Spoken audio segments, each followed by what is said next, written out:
So it's one thing to be able to play music in your bedroom and be a shower singer. It is something altogether different to take that talent, that love of music, and boldly go out and audition. But that is what Ethan Slaughter has done, and he's making money on it and a name for himself. So he joins us this morning.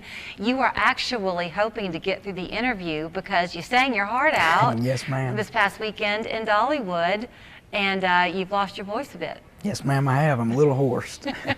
But you still can play the guitar. Yep, I can. So you two come from a musical family. I was asking you about your background, and you were quick to give credit to your grandfather. Yes, ma'am. He has raised me up right on the old classic country and up in church and stuff when I was little. So you auditioned for Dollywood when? It was this past summer. Was it your first time to audition? Yes, ma'am. So how did the audition go, and were you surprised when you got the nod? Well, luckily, the woman who runs it, she has a dance studio that is in, in Fordo. And she said, well, you're pretty close, so just come on down. So I went down there, and I went in a little room with her, and she said, sing me something. So I sang, and she said, you got it. So it was that simple. So you didn't have to go up to Pigeon Forge. You No, ma'am. auditioned in Fort Oglethorpe. Yep.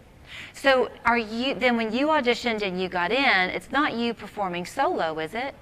Or are you part of a group when you go up? Well, yes, ma'am, it's a group, and she gives us turns, like 2 songs apiece, and we'll kind of rotate and go back and forth, and then at the end, we all get together and do a little traditional song.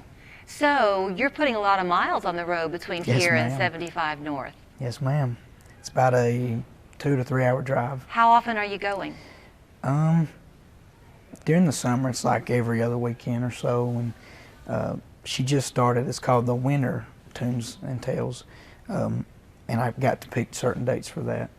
So has that made you even more excited about this dream that you have to Yes, pursue ma'am.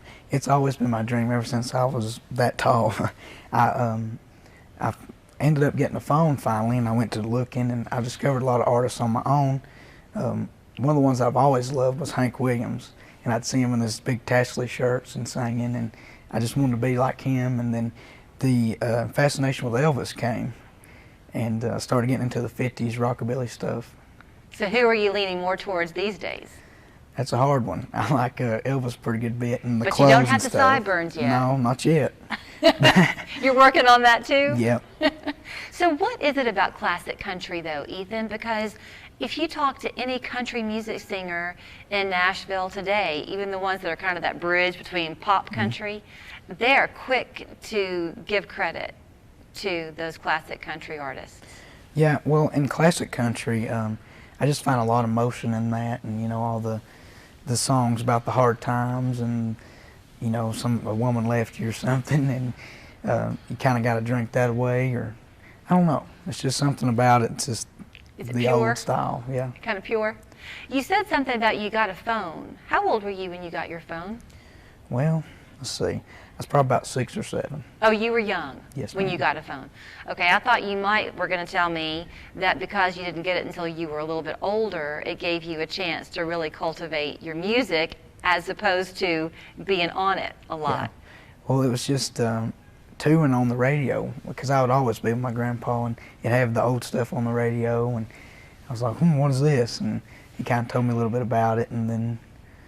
It's interesting to me, too, that you are also self-taught. Do you remember first picking up the guitar to play? I do. I had this little old tiny baby guitar it was, and I just decided one day I'm going to learn on this, so it was during the summer, so I worked with my grandpa and things during the summer. So I brought it to work one day, and I said, well, you know, show me something. And he showed me this old Merle Haggard song called The Day I Started Loving You Again. And he showed me the couple little chords to it, and I kind of picked on it up from there. And then I said, well, I'm going to get a better guitar. So I went to a yard sale, and I picked up a little cheap one and started learning. Got on YouTube and things. And What was the hardest chord you had to learn? bar chords. And were you super proud when you got the calluses? Yes. Yep. Oh, I got them for sure. And you wear them with pride. Yep. If you're a guitar player, you'll understand what he means. And if you're not, you try playing it, and you'll see how quickly they form. Yeah, it's fast. So are you hoping to have a chance to meet Dolly? Yeah, it'd be nice. I've always loved her. I said when I was a little bitty, I said, I'm going to marry her one of these days. I think she's taken. Yeah, I think so too. But So I'm sorry that you couldn't have a chance to perform for us this morning, but how awesome is it to know that you can't because you're a working musician? yeah, I'm glad I didn't just lose it for nothing. I lost it with a cause. So You lost it with a cause. Ethan Slaughter will watch for you in the years to come. thank you. Thank you.